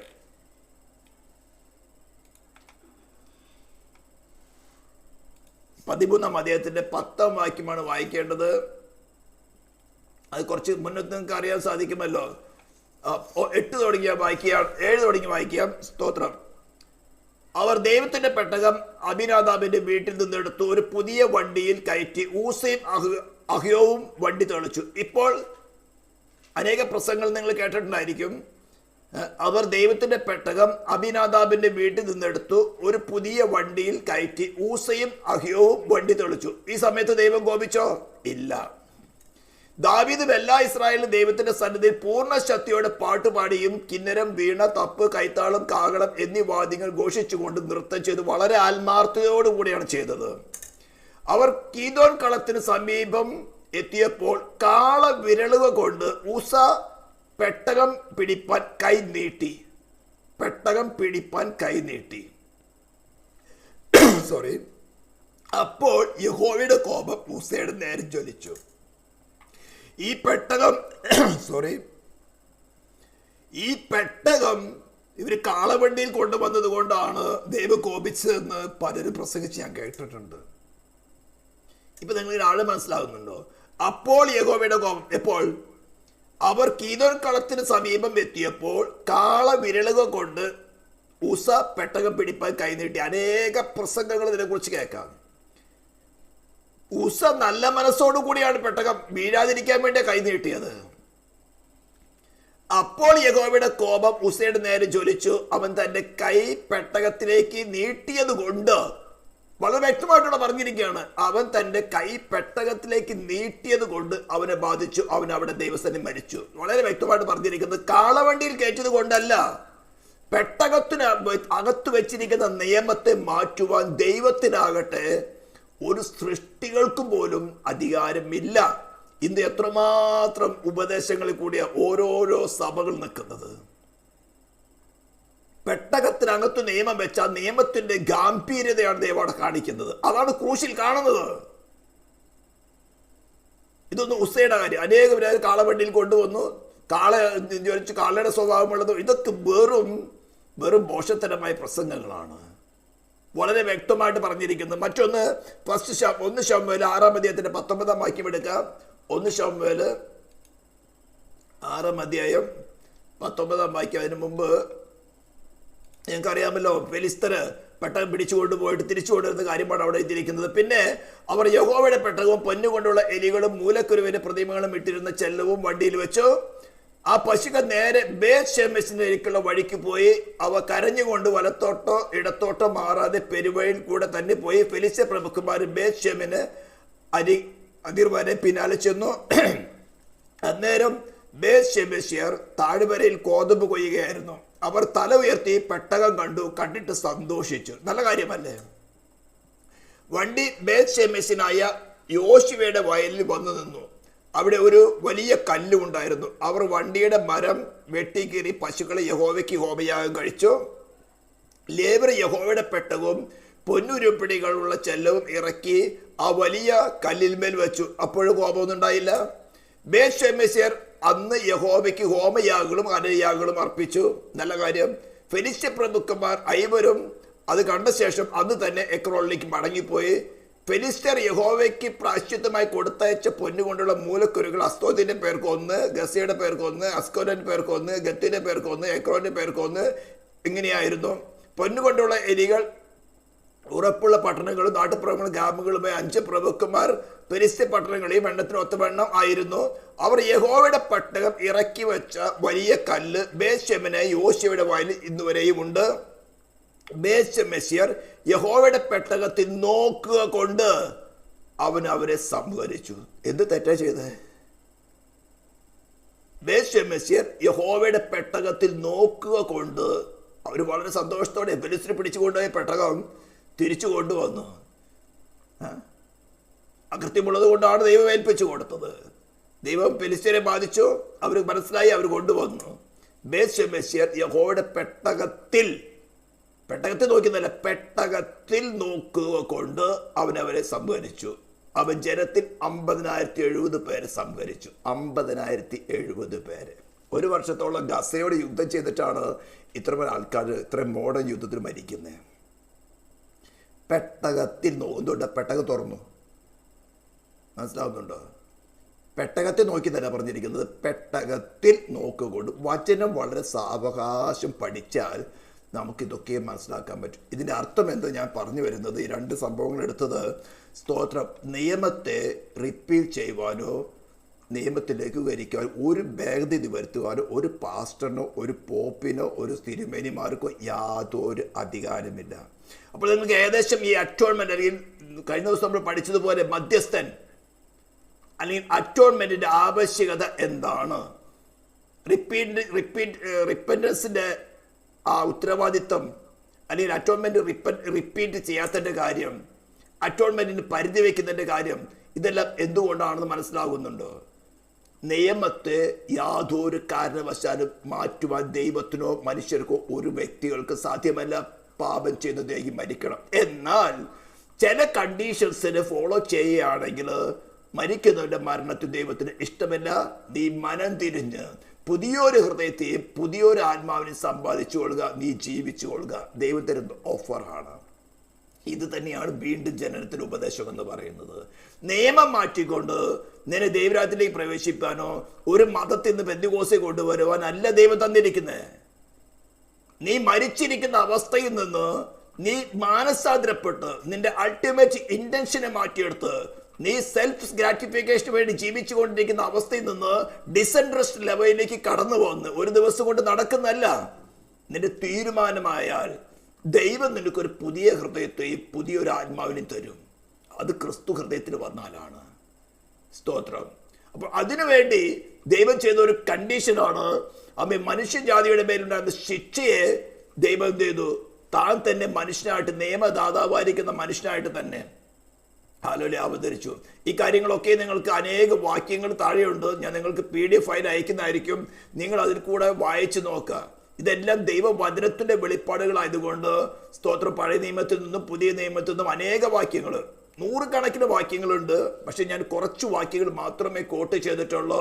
സ്തോത്രം. നമുക്ക് ചെയ്യാം നിയമത്തിന്റെ അടിസ്ഥാന കാര്യങ്ങൾ നമ്മൾ യെശയ്യാപ്രവചനം 53:10-12 വായിച്ചാൽ, എന്നാൽ അവനെ തകർത്ത് കളയ യഹോവയ്ക്ക് ഇഷ്ടം തോന്നി, അവനെ കഷ്ടം വരുത്തി, അവന്റെ പ്രാണൻ ഒരു അകൃത്യയാഗമായി തീർന്നിട്ട് അവൻ സന്തതിയെ കാണുകയും ദീർഘായുസ്സ് പ്രാപിക്കും. യഹോവയുടെ ഇഷ്ടം അവന്റെ കയ്യാൽ സാധിക്കുകയും ചെയ്യും. അവൻ തന്റെ പ്രയത്നഫലം കണ്ട് തൃപ്തനാകും. നീതിമാനായ എന്റെ ദാസൻ തന്റെ പരിജ്ഞാനം കൊണ്ട് പലരെയും നീതീകരിക്കും, അവരുടെ അകൃത്യങ്ങളെ അവൻ വഹിക്കും. ഹല്ലേലൂയ. യോഹന്നാന്റെ സുവിശേഷം 6:37-39, പിതാവ് എനിക്ക് തന്നു ഒക്കെയും എൻ്റെ അടുക്കൽ വരും, എൻ്റെ അടുക്കൽ വരുന്നവനെ ഞാൻ ഒരു നാളും തള്ളിക്കളയുകയില്ല. ഞാൻ എൻ്റെ ഇഷ്ടമല്ല, എന്നെ അയച്ചവൻ്റെ ഇഷ്ടമത്ര ചെയ്യുവാൻ സ്വർഗത്തിൽ നിന്ന് ഇറങ്ങി വന്നിരിക്കുന്നു. അവൻ എനിക്ക് തന്നതിൽ ഒന്നും കളയാതെ എല്ലാം ഒടുക്കത്തെ നാളിൽ ഉയർത്തെഴുന്നേൽക്കണമെന്നാകുന്നു എന്നെ അയച്ചവൻ്റെ ഇഷ്ടം. ഹല്ലേലൂയ. 17:6-9-11, നീ ലോകത്തിൽ എനിക്ക് തന്നിട്ടുള്ള മനുഷ്യർക്ക് ഞാൻ നിന്റെ നാമം വെളിപ്പെടുത്തിയിരിക്കുന്നു. അവർ നിനക്കുള്ളവരായിരുന്നു, നീ അവരെ എനിക്ക് തന്നു. അവർ നിന്റെ വചനം പ്രമാണിച്ചുമിരിക്കുന്നു. ഞാൻ അവർക്ക് വേണ്ടി അപേക്ഷിക്കുന്നു, ലോകത്തിന് വേണ്ടിയല്ല. നീ എനിക്ക് തന്നിട്ടുള്ളവർ നിനക്കുള്ളവർ ആകൊണ്ട് അവർക്ക് വേണ്ടി എത്ര അപേക്ഷിക്കുന്നത്. ഇനി ഞാൻ ലോകത്തിലിരിക്കുന്നില്ല, ഇവരെ ലോകത്തിലിരിക്കുന്നു. ഞാൻ നിന്റെ അടുക്കൽ വരുന്നു. പരിശുദ്ധ പിതാവേ, അവർ നമ്മെ പോലെ ഒന്നാകേണ്ടതാണ്. വളരെ ശ്രദ്ധിക്കണം. ആ ഡിവൈൻ ലവ് നോക്കണം.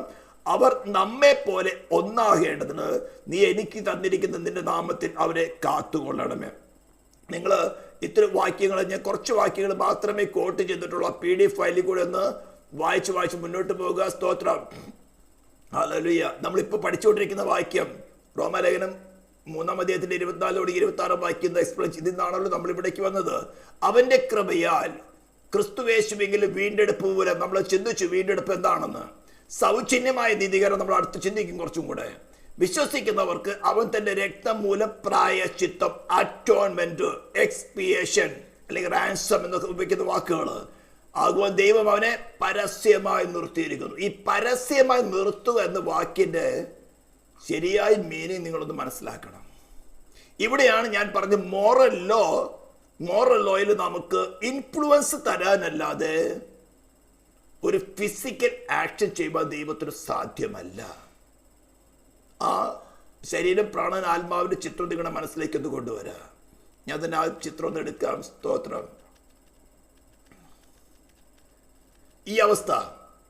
ഈ അവസ്ഥയിലായിരിക്കുന്ന മനുഷ്യൻ ഈ അവസ്ഥയിലേക്ക് വരാനുള്ള കാരണം എന്താണ്? ദൈവമല്ല, അവൻ തന്നെ. നാം പേഴ്സണലായിട്ട്, ഇൻഡിവിജ്വലായിട്ട് നാം തന്നെയാണ്. ആദാമല്ല.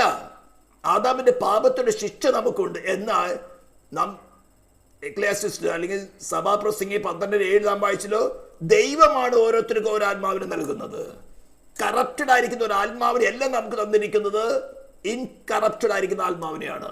നാമാണ് ടെംപ്റ്റേഷനിൽ വലഞ്ഞു പോയിട്ട് പാപം ചെയ്തത്, കമ്മിറ്റ് ചെയ്തത്. നാമാണ് അതിന്റെ പേഴ്സണൽ ഉത്തരവാദികൾ.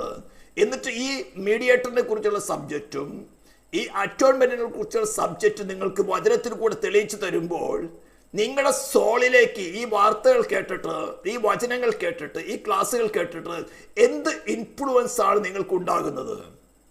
ഡിവൈൻ ഗവൺമെന്റിന്റെ അല്ല, ഈ യൂണിവേഴ്സിൽ ബില്യൺസ് ഓഫ് പ്ലാനറ്റ്സ് ഉണ്ട്, ബില്യൺസ്, സെക്സ്റ്റിലിയൻസ് ഓഫ് സ്റ്റാർസ് ഉണ്ട്. അവയ്ക്കെല്ലാം പേരിട്ടവനാണ് നമ്മുടെ കർത്താവ്. ആ ദൈവം നാസ കണ്ടുപിടിച്ചിരിക്കുന്ന 360 സെക്സ്റ്റിലിയൻസ് എന്ന് പറഞ്ഞാൽ 360 23 സീറോസ് ഇട്ടാൽ അത്രമാത്രം സ്റ്റാർസിനെ നാസ ഇതുവരെ കണ്ടുപിടിച്ചിട്ടുണ്ട്. ഇത്രയും സ്റ്റാർസിനെയും സൃഷ്ടിക്കുകയും അവയ്ക്ക് വേണ്ടി പ്രത്യേക പരിധി നിയമിക്കുകയും അവയ്ക്ക് പേരിട്ടിരിക്കുന്നവനുമാണ് നമ്മുടെ കർത്താവ്. അത്രയും വലിയവനായ ദൈവം ഈ അവസ്ഥയിലായിരിക്കും നിനക്ക് പകരമായിട്ട് മരിപ്പാൻ എന്ന് പറഞ്ഞാൽ തന്റെ ശരീരത്തിലും പ്രാണനും ആത്മാവിലും, നിന്റെ പേഴ്സണായിട്ട് ശരീരത്തിലും പ്രാണനും ആത്മാവിലുള്ള നീ വരുത്തി വെച്ച ശിക്ഷയ്ക്ക് പകരക്കാരനായി നീ പാതാളത്തിൽ പോയി വെന്ത് കോടി വർഷങ്ങൾ തീ നരകത്തിൽ കിടന്ന് വെന്തേരിയതിനേക്കാളും തന്റെ പുത്രൻ തന്നോടുകൂടെ ഈ സൃഷ്ടികർമ്മങ്ങൾ നടത്തിയവൻ 360 സെക്സ്റ്റിലിയൻ സ്റ്റാർസ് മാത്രം ബില്യൺസ് പ്ലാനറ്റ്സ് ഉണ്ട്. നമ്മുടെ മിൽക്കി വേ എന്ന പ്ലാനറ്റിൽ 9 ഗ്രഹങ്ങളാണ് ഇപ്പോൾ നമ്മൾ കണ്ടുപിടിച്ചിട്ടുള്ളത്. അതുപോലെ മില്യൺസ് ഓഫ് പ്ലാനറ്റ്സ് ഉണ്ട്. ഇതിനെയൊക്കെ സൃഷ്ടിച്ചത് പ്രത്യേക പദ്ധതിയും പ്രത്യേക നിയോഗപ്രകാരമാണ്. ഇവയെക്കാളൊക്കെയും അധികമായിട്ട് സ്നേഹിക്കുന്ന നിന്നെ വീണ്ടെടുക്കാൻ വേണ്ടി നീ പേഴ്സണലായി ചെയ്ത കുറ്റത്തിന്റെ ശിക്ഷ തന്റെ ശരീരത്തിൽ പ്രാണൻ ആത്മാവിൻ്റെ അടുത്ത് നീ നിത്യയുഗങ്ങള് കത്തുന്ന തീപ്പൊയ്യിൽ കിടന്ന് വെന്തെരിയതിനേക്കാളും തൻ്റെ പുത്രൻ അല്പസമയം വെന്തെരി നല്ലതെന്ന് കണ്ടുകൊണ്ട് ആമേൻ 16 സംഗീതത്തിന്റെ 10 വാക്യത്തിൽ പറയുന്നത് അവനെ പാതാളത്തിൽ കൈവിട്ടില്ല എന്ന്, പോകില്ലെന്നല്ല പറഞ്ഞത്, അബാൻഡൻ ചെയ്തില്ല എന്ന് പറഞ്ഞ് അവൻ പാതാളത്തിൽ പോകേണ്ടി വന്നു. നീ യുഗായുഗങ്ങള് ആ നരകത്തിൽ വെന്തെരിയുന്നതിനേക്കാൾ നല്ലത് തൻ്റെ പുത്രൻ അല്പസമയം പോയി വെന്തെരിയത്തക്കവണ്ണം കൈവിടുകയായിരുന്നു ചെയ്തത്. അവിടെയാണ് ചോദിക്കുന്നത്, എൻ്റെ ദൈവമേ നീ എന്നെ കൈവിട്ടതെന്ത്? ഈ ശബ്ദം നിന്റെ സോളിലേക്ക്, നിന്റെ മൈൻഡിലേക്ക് കടന്നു വന്നിട്ട് നിന്റെ ഇമോഷനിൽ എന്ത് വികാരമാണ് ഉണ്ടാകുന്നത്? നിന്റെ കോൺഷ്യസ് ഇത് ശരിയാണെന്ന് നിനക്ക് വിധിച്ചു തരുന്നുണ്ടോ? നിന്റെ വില്ല് എന്താണ് പറയുന്നത്? Yes, I need to be redeemed, I need a salvation, I need a saviour. ഈ യേശുവിനെ നിനക്ക് കർത്താവായി സ്വീകരിക്കാമോ? നിന്റെ മൈൻഡിലേക്ക് ഒരു ഇൻഫ്ലുവൻസ് കടന്നു വരുന്നുണ്ടോ? ഇതാണ് പറഞ്ഞിരിക്കുന്നത്, വിശ്വസിക്കുന്നവർക്ക് വേണ്ടി അവൻ തന്റെ രക്തം മൂലം പ്രായശ്ചിത്തമാകുവാൻ ദൈവം അവനെ പരസ്യമായി നിർത്തിയിരിക്കുന്നു. ഗ്രേറ്റസ്റ്റ് ഇൻഫ്ലുവൻസ്, യൂണിവേഴ്സ് കണ്ടിട്ടുള്ളത് ഇനി കാണാൻ പോകുന്നതിലും ഏറ്റവും വലിയ ഇൻഫ്ലുവൻസ് നൽകുന്ന ഒരു പ്രവൃത്തിയായിരുന്നു ഈ പ്രായശ്ചിത്തം എന്ന് പറയുന്നത്. Can you believe in Christ? Can you accept the Savior? What is hindering you? ഏത് അത്തിയുടെ ഇല കൂട്ടി തിന്നി നിന്റെ സെൽഫ് ഡിസയേഴ്സ്, നീ ആയിരിക്കുന്ന സമൂഹം, നീ ആയിരിക്കുന്ന മതം, അല്ലെങ്കിൽ നീ ആയിരിക്കുന്ന ബന്ധുമിത്രാദികള്, ഇങ്ങനെയാവുന്ന അനേക അത്തിയിലകളെ തുന്നിയിരിക്കുന്ന അത്തിയിലയെ കൊണ്ട് നിനക്ക് ഈ നഗ്നത മറയ്ക്കാൻ സാധ്യമല്ല. നിനക്ക് നഗ്നത മറയ്ക്കണമെങ്കിൽ ഒരേ ഒരു വഴിയുള്ളൂ, ക്രിസ്തുവിനെ ധരിച്ചു കൊള്ളുക. ഡിവൈൻ ലോ പാപത്തെ ക്ഷമിക്കുകയല്ല ചെയ്തത്. ക്രിസ്തു ഒരു കാലത്തും പാപം ചെയ്യാതിരുന്നത് പോലെ നീ അവരെ കർത്താവായി സ്വീകരിച്ച് അതാണ് നമ്മൾ ഈ പെട്ടകത്തിന് കൂടെ കാണുന്നത്. ഈ പെട്ടകം, നിയമപ്പെട്ടകം, വിശ്വാസിയായാലും അവിശ്വാസിയായിരുന്നാലും സദാ അവന്റെ മേൽ മരണശിക്ഷ വിധിച്ചുകൊണ്ടേയിരിക്കും. നീ പാപം ചെയ്തു, നീ മരണയോഗ്യ, ഇതേ ഇതിന് പണിയുള്ളൂ. അതിനെ കവർ ചെയ്യുന്നതാണ് ഈ കൃപാസനം, അതായത് ക്രിസ്തു. ഇത് മനസ്സിലാക്കിയിട്ടാണ് ദാവീദ് പറയുന്നത്, ലംഘനം ക്ഷമിച്ചും പാപം മറച്ചും കിട്ടിയ മനുഷ്യൻ ഭാഗ്യവാൻ. പാപം ക്ഷമിക്കുകയല്ല ദൈവം ചെയ്തത്. ഇന്ന് നിങ്ങൾക്ക് വേണ്ടി അനേക വാക്യങ്ങൾ കൊണ്ടുവരാം. ദൈവം പാപം ക്ഷമിക്കുകയല്ല ചെയ്യുന്നത്, പാപത്തെ ക്രിസ്തുവിനാൽ മറയ്ക്കുകയാണ് ചെയ്യുന്നത്. അതുകൊണ്ടാണ് മുന്തിരിവള്ളിയുടെ ഉപമ കർത്താവ് പഠിപ്പിച്ചത്. കൊമ്പിന് മുന്തിരിവള്ളി വസിച്ചിട്ടല്ലാതെ ഫലം കായ്ക്കാൻ സാധ്യമല്ല. ഇതെല്ലാം വെറും പ്രാണനുള്ള ഇച്ഛകളെ പോഷിപ്പിക്കുന്ന പ്രസംഗങ്ങൾ പ്രസംഗിച്ച് ഞാൻ പറഞ്ഞല്ലോ, നമ്മുടെ കുണ്ടാലിനെ കുറിച്ച് പഠിപ്പിച്ചപ്പോൾ, യോഗയുടെ കാര്യങ്ങൾ പറഞ്ഞപ്പോൾ, നമ്മുടെ പ്രാണനുള്ള ഇച്ഛകളെ പോഷിപ്പിച്ച് പ്രസംഗിച്ച് ഇവിടെ കൊണ്ടുവരുമ്പോൾ സ്തോത്രം, ദുഷ്ടാത്മാക്കളാണ് അവരിൽ കൂടെ വ്യാപരിക്കുന്നത്. ഇപ്പോൾ ഈ സുവിശേഷം കേൾക്കുമ്പോൾ നിങ്ങളുടെ സോളിൽ കിട്ടുന്ന ഇൻഫ്ലുവൻസ് എന്താണ്? അവനെ പരസ്യമായിട്ട് നിർത്തിയിരിക്കുന്നു. ഈ അറ്റോൺമെന്റിൽ കൂടെ നിനക്ക് കിട്ടുന്നതായിട്ടുള്ള ഇൻഫ്ലുവൻസ് എന്താണ്? Still you are hiding behind the leaves. അത്തിയിലൂടെ പറയും മറിഞ്ഞിരിക്കാൻ ആഗ്രഹിക്കുന്നത്. നിന്റെ ഭാവി പരിപാടികൾ നീ തന്നെ ആസൂത്രണം ചെയ്ത് അതിൽ മറിഞ്ഞിരിക്കാനാണ് ആഗ്രഹിക്കുന്നത്. Open your heart. Lord, I am the sinner. മറ്റൊരുത്തരെയും കുറ്റം പറയുന്നത്, I am the cause, I personally the cause. Hallelujah.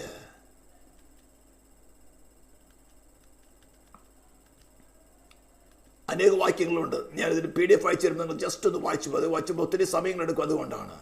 Hallelujah, സ്തോത്രം. അവനെ പരസ്യമായിട്ട് നിർത്തിക്കുകയാണ്. God is just. അവൻ ശിക്ഷ നടത്തി. ആ ശിക്ഷ, പ്രായശ്ചിത്തം അംഗീകരിച്ചു. ഡിവൈൻ ലോയ്ക്ക് സാറ്റിസ്ഫൈ ആയി എന്ന് മനസ്സിലാക്കുന്ന എങ്ങനെയാ? അവന് മരിച്ചവിടെ ഉയർത്തെഴുന്നേൽപ്പിച്ചു. ഇത് കഥയല്ല. അവനോടുകൂടെ ജീവിച്ചിരുന്ന അപ്പസ്തോലന്മാര് അമ്മ 40 നമുക്ക് അപ്പസ്തോല പ്രവർത്തിന്ന് വായിക്കാം. സ്തോത്രം.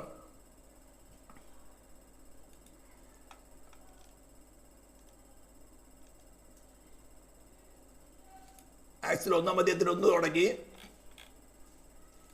2 ഭാഗത്ത് തുടങ്ങി വായിക്കുന്നു. അവൻ കഷ്ടം അനുഭവിച്ച ശേഷം 40 നാളോളം അവർക്ക് പ്രത്യക്ഷനായി. ദൈവരാജ്യം സംബന്ധിച്ച കാര്യങ്ങൾ, സൗഖ്യമാക്കുന്ന കാര്യങ്ങളല്ല പ്രസംഗിച്ചത്. പിന്നീട് ദൈവരാജ്യം സംബന്ധിച്ച കാര്യങ്ങൾ പറഞ്ഞുകൊണ്ട് താൻ ജീവിച്ചിരിക്കുന്നു എന്ന് അനേക ദൃഷ്ടാന്തങ്ങളെല്ലാം അവർക്ക് കാണിച്ചു കൊടുത്തു. താൻ മരിച്ചവരുടെ ഉയർത്തെഴുന്നേറ്റു എന്ന് ശരിക്കും മനസ്സിലായില്ലായിരുന്നെങ്കിൽ, അങ്ങനെ സുവിശേഷം വന്നില്ലായിരുന്നെങ്കിൽ സ്റ്റേറ്റ് അത് അടച്ചു കളയുമായിരുന്നു. അവന്റെ അറ്റോൺമെന്റ് ഡിവൈൻ ഗവൺമെന്റിന്റെ ജസ്റ്റിസിന് സാറ്റിസ്ഫാക്ഷൻ വരുത്തിയണമെങ്കിൽ താൻ മരിച്ചവിടെ നിന്ന് ഉയർത്തെഴുന്നേറ്റെന്ന് വ്യക്തമായ സാക്ഷ്യമുണ്ടാകണം.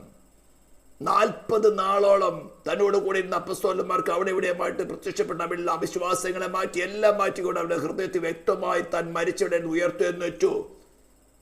ഇതിനെക്കുറിച്ച് നമുക്ക് ആദ്യത്തെ കുറച്ചുകൂടി പഠിക്കാനുണ്ട്. ഹല്ലേലൂയ. വ്യക്തമായ ദൃഷ്ടാന്തങ്ങൾ കൊടുത്തു. എന്നിട്ട് ഇന്ന് എന്താണ് ഈ അറ്റോൺമെന്റ്? നിന്റെ സോളിൽ നീ അനുഭവിച്ചാൽ മാത്രമേ നിനക്ക് നിത്യജീവനിലേക്ക് സ്റ്റെപ്പ് വയ്ക്കാൻ പറ്റുള്ളൂ. അതാണ് ഫസ്റ്റ് കണ്ടീഷൻ. പ്രായശ്ചിത്തം ദൈവം, പിതാവ് ദൈവം, പുത്രനായ ദൈവം നമ്മൾ പ്ലാൻ ചെയ്തു. നിന്റെ ഡ്യൂട്ടി ജസ്റ്റ് അക്സെപ്റ്റ് ഇറ്റ്. ഈ അറ്റോൺമെന്റ് അക്സെപ്റ്റ് ചെയ്യുക. ക്രിസ്ത്യൻഡത്തില് എപ്പിസ്കോപ്പൽ സഭകൾ ഇത് ഇഷ്ടപ്പെടുന്നുണ്ട്, അതുകൊണ്ടല്ലോ മല കയറാൻ പോകുന്നത്. പക്ഷേ അവർ തൻ്റെ ഹൃദയത്തെ സ്വീകരിക്കുന്നുണ്ടോ? അറ്റോൺമെന്റ് നടന്നെന്ന് പറഞ്ഞുകൊണ്ട് ദുഃഖ വെള്ളിയാഴ്ചയും ഗുഡ് ഫ്രൈഡേക്ക് മല കയറാൻ പോകും, കുരിശെടുക്കും, നോമ്പെടുക്കും 50 ദിവസം. പക്ഷേ ഞാൻ പാപിയാണ്, ഞാൻ വിഗ്രഹാരാധിയാണ്, ഞാൻ മരിച്ചിരിക്കുന്ന അവസ്ഥയാണ്, എനിക്ക് വീണ്ടും ജനം പ്രാപിക്കണമെങ്കിൽ ഒരേ ഒരു വഴിയുള്ളൂ. ദൈവം പറഞ്ഞിരിക്കുന്നത് മാനസാന്തരപ്പെട്ട് പുതിയൊരു ഹൃദയത്തെയും പുതിയൊരു ആത്മാവിനെ സമ്പാദിച്ചുകൊള്ളുക. മരിക്കുന്നവൻ്റെ മരണത്തിൽ എനിക്ക് ഇഷ്ടമില്ല. എന്നെ കേൾക്കുന്ന ജനമേ, യൂട്യൂബിൽ കേൾക്കുകയാണെങ്കിൽ തന്നെയും നീ മരിക്കുന്നതിൽ നിന്റെ സൃഷ്ടിതാവ് ദൈവത്തിന് ഇഷ്ടമില്ല. റിപ്പന്റ്. പുതിയൊരു ഹൃദയത്തിൽ പുതിയൊരു ആത്മാവിനെ സമ്പാദിച്ചുകൊള്ളുക. That's in Christ Jesus only. ഹല്ലേലൂയ, ഹല്ലേലൂയ. അതുകൊണ്ട് ഞാൻ ഇതിവിടെ ക്ലോസ് ചെയ്യാൻ പോവുകയാണ്. സ്തോത്രം. ഹല്ലേലൂയ.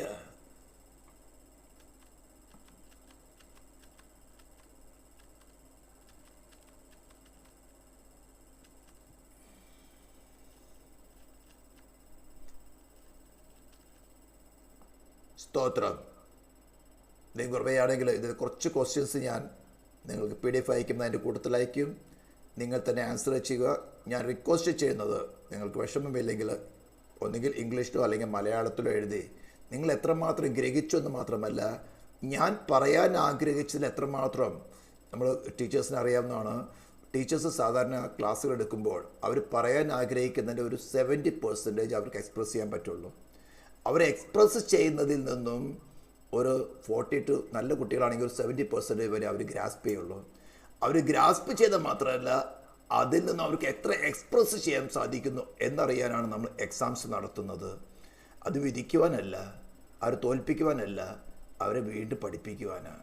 ആ ഒരു ഉദ്ദേശം ഞാനും ടീച്ചറായിട്ട് പഠിച്ചിട്ട് ജോലി ചെയ്തിട്ടുണ്ട്. എനിക്കറിയാം, അവർ നശിപ്പിക്കാനല്ല, അവർ വേണ്ടി വന്നാൽ വീണ്ടും പഠിപ്പിക്കുവാനാണ്.